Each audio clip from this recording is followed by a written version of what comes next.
So hello there, everybody. It's Kate Kunkel. We're starting just a little bit early. I'm just here to say hi and to make sure everything is working okay, because it's been a while since I've done a webinar, and it's certainly been, I don't think I've ever done one on Zoom before. So this is something a little bit new for me. Welcome, and thank you so much for joining me. So again, thanks so much for joining me here to bust some myths about your brain. What are we going to learn today? First, we're going to bust 3 of the most common misconceptions about your brain, because these can be very dangerous, actually, if you believe them. How are you going to recognize that your brain could be at risk? There are many symptoms that could be dementia or cognitive decline, but they could also be something else that is easily remedied. And at the very end, we're going to share the biggest risk factor for developing cognitive decline. And no, it is not genetic. And we're also going to share powerful tricks for improving your memory and enhancing learning. These are things you are going to be able to use right away. So why is this so important?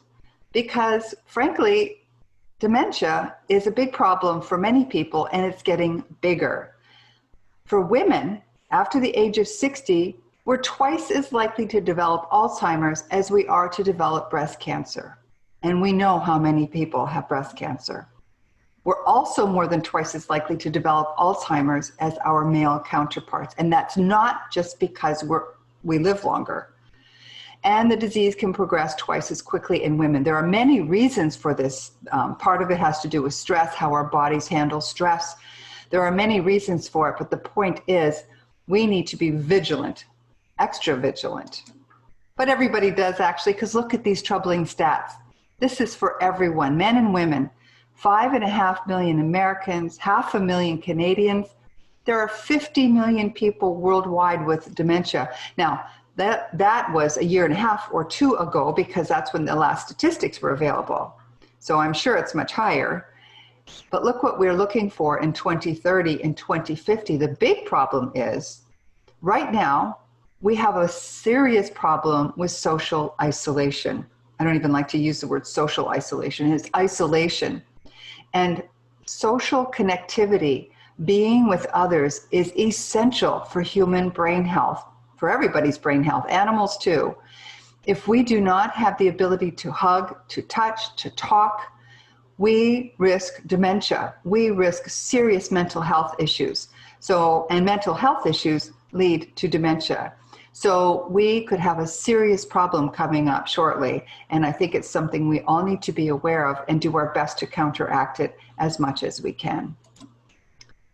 Yeah, so if we don't understand the real reason for brain health issues, and there are many of them, it's really hard to protect yourself. We need to understand the genesis of memory problems and brain fog. And each of us has unique risk factors. And if we understand what those are, then we can better handle everything that comes at us with the right information. So why do you trust me? Why do you care what Kate Kunkel has to say about this? Who am I? Well, up in the upper left corner, that's me and my mom, Inez, when she was looking after me when I was a baby. The bottom right is me looking after my mom, Inez, in the last few months of her life. She forgot how to eat, so we had to feed her. It was like having a baby again. And her diagnosis 11 years ago set me on a path that I am sharing with you now, because it's important for all of us to understand this does not have to be. Nobody has to end up like Mama did. My background is very different. I'm a harpist, I'm a sound therapist, I've done harp therapy, I'm a Reiki master. I have all kinds of things in my background, but perhaps for this purpose, the thing that has held me in best stead is my ability to research. I was a paralegal for many years, and I had to do a lot of research, and that has really helped me as I've learned what it is that causes dementia, how we can prevent it, and I was able to institute that for my own life and to help others. And that's why I'm here. I have kind of a unique perspective on this, and I want to share it with you because my fervent hope is that nobody has to go through this if they can avoid it in any way. So the first myth we're going to address is that brain function naturally declines as you get older. You know, people make jokes about old timers and having a second childhood, but honestly, folks, that is not normal, and it's not okay to struggle communicating or planning or remembering. You know, years ago, it was assumed that the death of neurons, those are the cells that transmit signals through the brain, is a common part of aging, but we now know there is little evidence of this. While the brain does tend to get smaller as we get older, that can be a function of many things, and it does not mean you have to lose function. In fact, I'm sure you know many elderly people who are very quick-witted and have amazing memories. There are many other factors besides age that come into play. It includes nutrition, mental health, and we're going to go over that later, but the bottom line here is just because we get old doesn't mean our brain has to get old. Myth number 2, brain games. We've been told that the brain is neuroplastic and brain games work out the brain and ward off mental decline. So there are a couple of companies that got into big trouble for claiming that their games or platforms protected your brain and made you smarter. And while brain games are good, there are caveats to their benefits. Firstly, plasticity is real. Our brains can grow and change, but just playing games doesn't guarantee protection. You have to have new information. And for games especially, it's best if they are used in an environment with guidance and in the company of others. Also, it must be something that is novel, something new. So if you've done crosswords all your life, playing crosswords or doing crosswords are not going to improve the plasticity of your brain. You need to learn something else. Knitting, sewing, doing some other kind of word game. Same with Sudoku. If you do that all your life, just continuing it is not going to keep your brain active because it becomes normal. You have to do something new. And the biggest myth, that's going to come up at the end as well. We'll get to that in a minute. But now I'd like to cover what the symptoms are that could indicate that you're heading down the road to dementia. But the symptoms that we have here don't necessarily mean that that is your end result. It's very important to be aware of what these symptoms can actually mean. So let's start with the most common one, memory loss. Now, only certain types of memory loss are actually connected to dementia. So if this is an issue for you or someone you love, check out what else it could be. Memory loss is related to things like sleep apnea. The lack of sleep and oxygen to the brain can impact your spatial navigational memory, and that's the thing that makes it difficult to remember important information. Things like where you put your keys. So why can memory loss happen besides dementia? Well, it could be a vitamin deficiency, especially vitamin B12. It could be a reaction to medications. Stress is it has a huge impact on our ability to remember things. So before you get worried or you think that you're sliding down that memory loss hole, it's very important to eliminate these other things as causes, because if you correct them, you can probably improve your memory right away. Another symptom of dementia or possible dementia is a slower thought process. Now, from childhood to adolescence, our speed of thinking is relatively stable up until about middle age. From then on, it can start to decline.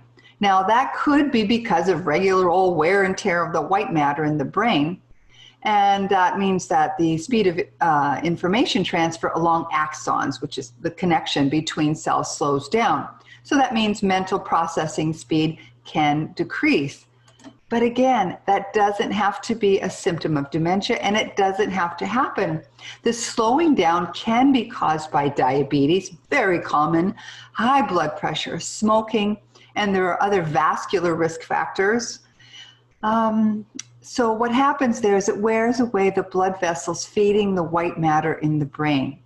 And then another cause, which is very common for a slower processing speed, is head trauma. And a lot of people don't even know or recognize that they did have head trauma that can cause this problem. It's really important to go back into your history and figure out if there was some kind of a brain injury. After all, you know, our brains are very soft, but our skulls are very hard, and an impact, even one that doesn't seem that serious, can cause damage. This is very common these days. It's called a fog because it literally feels like your mind has become cloudy when you try to concentrate. People complain about feeling spaced out and mentally slow, like they're completely exhausted. It can even become difficult to make a decision, something as simple as what to have for dinner. Other symptoms of brain fog are depression, disorganized thinking, being easily distracted. But these are not necessarily symptoms of cognitive decline or dementia. Oftentimes, brain fog is due to stress, and an excellent way to clear it is meditation, and we're going to cover more of that, much more of that in a bit. But it can also be due to gut issues or medications, so it's important not to just let it go. Figure out where that's coming from, because you don't want to let it continue and get harder to correct. So while poor concentration, number 4 here is, while poor concentration is usually considered one of the symptoms of dementia, it can too also be caused by other factors like high fever, dehydration, again with the vitamin deficiency. It can be a reaction to medicines or problems with the thyroid gland. Again, a minor head injury can also contribute to this. Emotional issues are also common causes of the inability to concentrate. This is a big problem for many seniors. It's a big problem for many of us right now with everything that's going on in the world. Loneliness, worry, lack of support, and feeling like you don't have any reason to be here. These are common causes of the inability to concentrate. So it's best to look after these, get treatment, get help.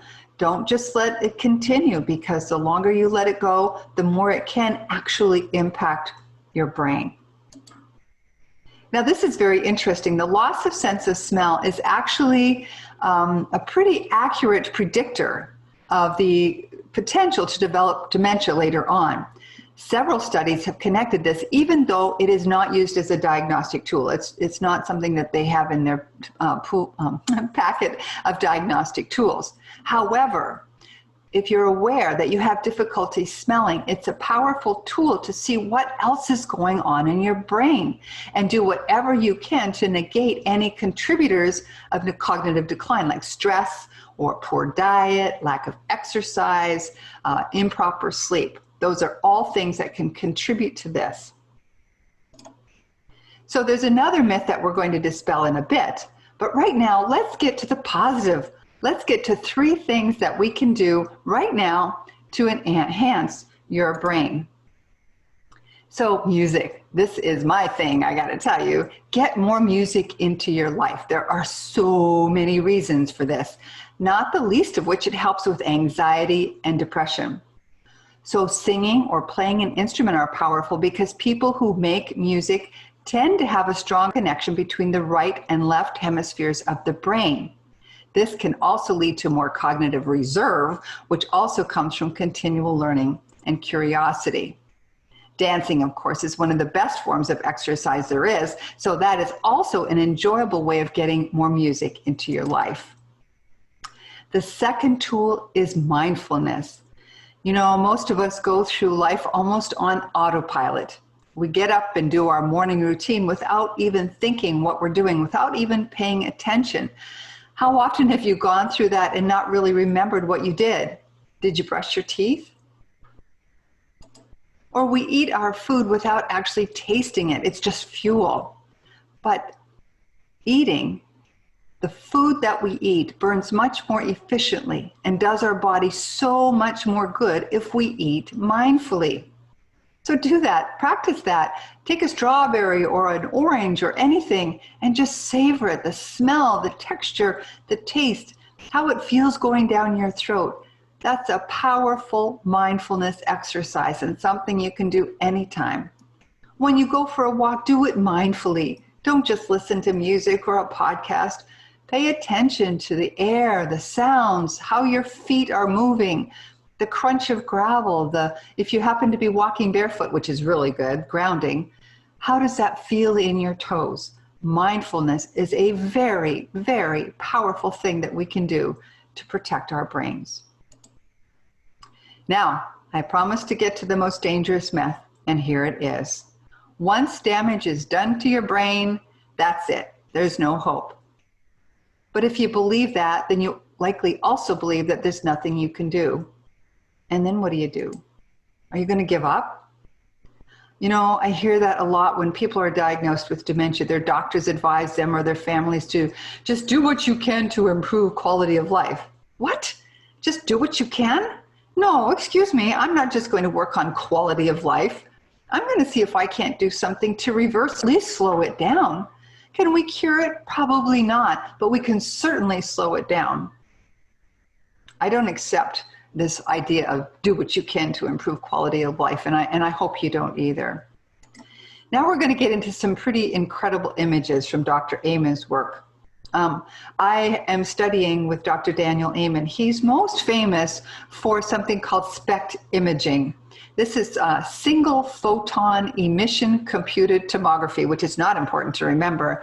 Basically, what it does, it can provide 3D information of damage, activity, and blood flow in the brain. So look at this. This is a brain that had it still does have frontotemporal dementia. It's a lady. She was a patient of Dr. Amen's. Look at all this damage here. Look what happened after 10 weeks. It's smoothing out. Those gaps are beginning to fill. Now, you know, when you would initially see this scan, you'd probably be scared silly. How can I fix that? But this patient was put on a protocol that includes all the things I talk about: diet, exercise, meditation, working on sleep, mindfulness. Look at the difference in just 10 weeks. You know, the brain is actually regaining function, blood flow, and energy. And she's not alone. Let me tell you, there are lots of cases like this in Dr. Amen's library. Here's another one. This fellow was a football player, and he had damage basically everywhere from brain trauma.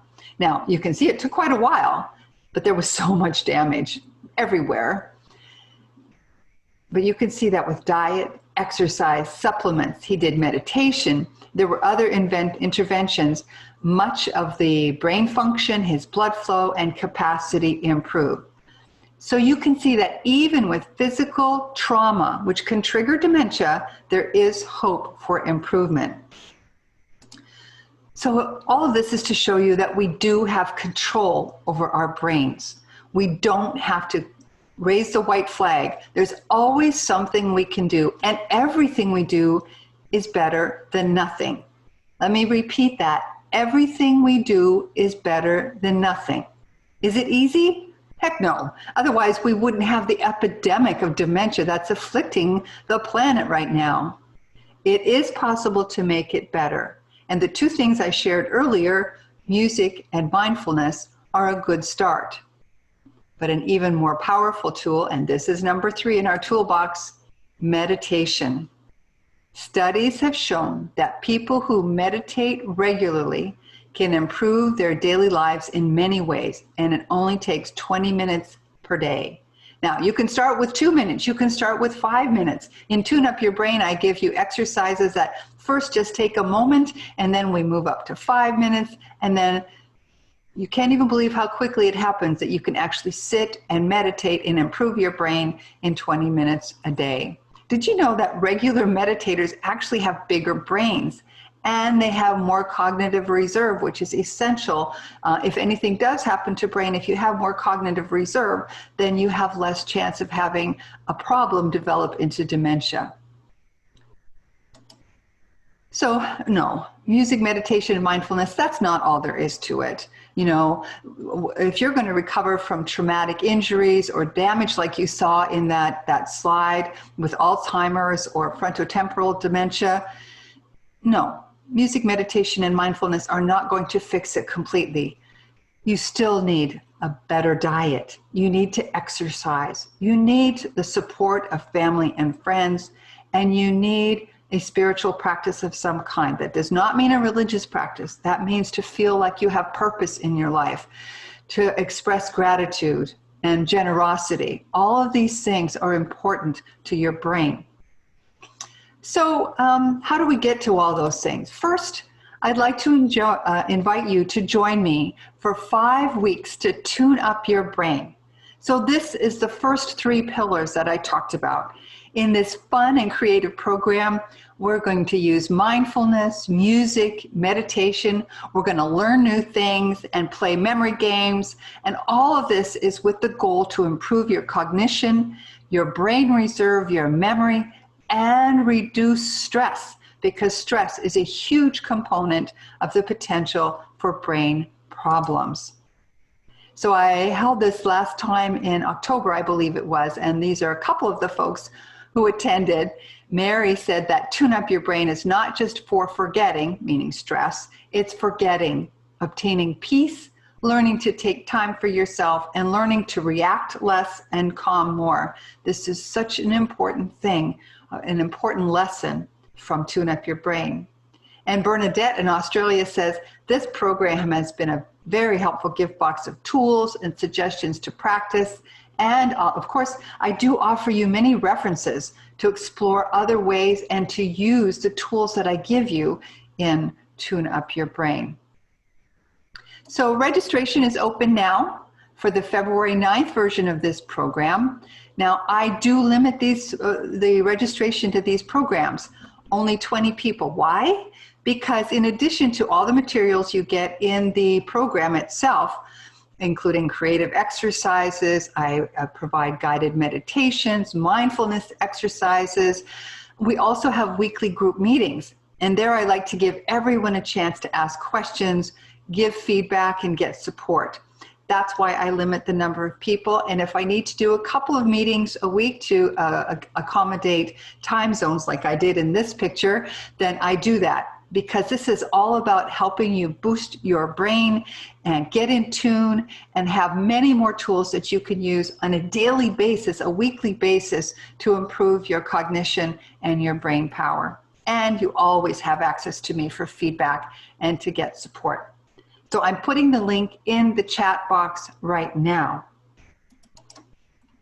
So do you have any questions about the content or the program? So we have a few more minutes, and then I'm going to share the biggest risk factor is described not only in Tune Up Your Brain, but also in my best-selling book. Yes, it is a bestseller, Don't Let the Memories Fade. And we're back. I hope there was a lot of good information there for you. You know, it's so important to never give up hope, to never just accept that things are the way they are. We can always search and dig deeper and do the work. You know, this is not something that you can just do part-time. Well, it is part-time, but it's something you need to pay attention to, because you know what? As Dr. Amen says, our brain controls everything. Without it, we've got nothing, right? So you really, whatever you can do to take charge and to protect your brain, like I said in the presentation, anything you do is better than nothing, and everything you do is good. I've got the link there if you'd like to get more information on Tune Up Your Brain. As I said, I've only got 20 spaces, and a couple of people I see just signed up, so we've got 18 spaces, I guess. And I do that because I really want to help you. I want to dig in. I don't want to just leave you to your own devices and hope that you get everything that we have to offer. So that looks like it. I'm not seeing any questions. So here is our final little bit of information I want to share today. So the biggest risk factor for developing any kind of brain issues, dementia or Alzheimer's, not genetics, it's not just getting older. It is our lifestyle. So the food we eat, the exercise we do or don't do, whether we have contact with people, healthy contact with people, whether we get enough sleep. These are all things that connect our brains and our guts. It's, the gut health is very important. And I'm going to do a whole webinar on that too, because a lot of people don't understand how important that is for the brain. But all of these things do matter. And the cool thing is we have control. And somebody asked, do I do one-on-one training? I do one-on-one coaching. Absolutely. That's probably the biggest part of what I do, because so many people, everybody has different issues. So I do one-on-one training. But look after your gut. Look after your sleep. Get out with people if you possibly can. I know it's really hard right now, but even if it's on this, even it's here, if it's Zoom meetings, and in the Tune Up Your Brain, we get together and we get a chance to talk and laugh and meditate together. Those are all important things to do for your brain. So I think that's it, unless somebody else has any questions. I want to thank you and honor you for spending your time and your energy to be here with me, because everything you learn can help, right? You never know. Something might come up. You might be talking to someone and they're saying, man, I feel so, my brain is like foggy. Well, now you have something you can offer to them. Aw, thanks, sweetheart. Yes, Ruth, thank you. Thanks again, guys, so much. And thank you for being with me. And if you have any questions, you can reach me through Facebook, Kate Kunkel, or my website, katekunkel.com. Love you. Bye.